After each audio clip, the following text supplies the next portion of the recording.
I thank the representative of Honduras for her statement, and I now give the floor to the representative of the Peace, Education, Arts and Communications Institute, to be followed by our last speaker, Colombia.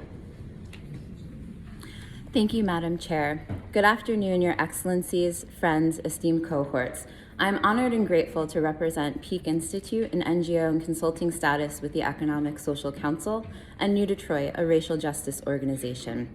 I am speaking to you on behalf of the NGO Committee on Financing for Development.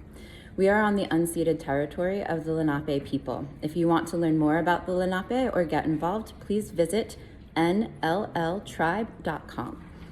We have heard some incredible voices today from the world of sustainable development and finance. There is a question which comes to mind, especially when I hear a policy being discussed. Who benefits? Who is disadvantaged? Who is exploited?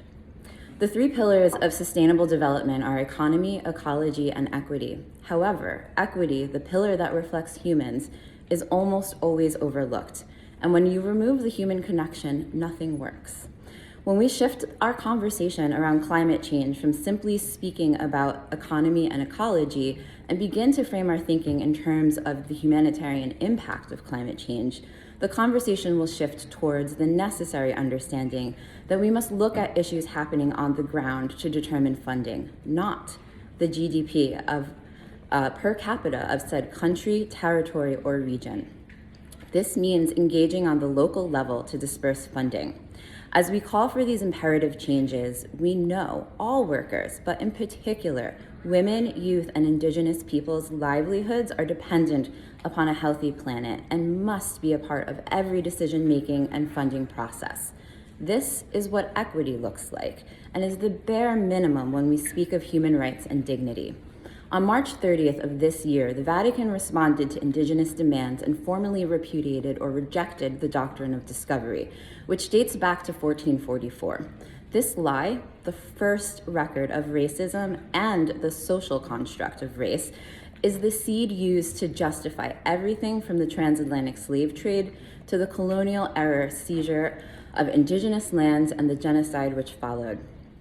It even forms the basis of some property laws still in use today. This lie was created and is still used only for economic gain. We must recognize and not stand idle to the fact that economic power requires continuous domination and exploitation. Human lives are only valued as fuel for economic growth, whether producers, consumers, or labor. The modern world would not be what it exists if it were not for enslavement. The modernity that we see was built on the backs of Black people. Modernity and the perpetuation of our constant growth economy has contributed to the climate crisis we are currently experiencing. Colonialism and racism stop us from making any progress. The creation of the UN is based on equal rights and self-determination of peoples. We must not forget why we are here.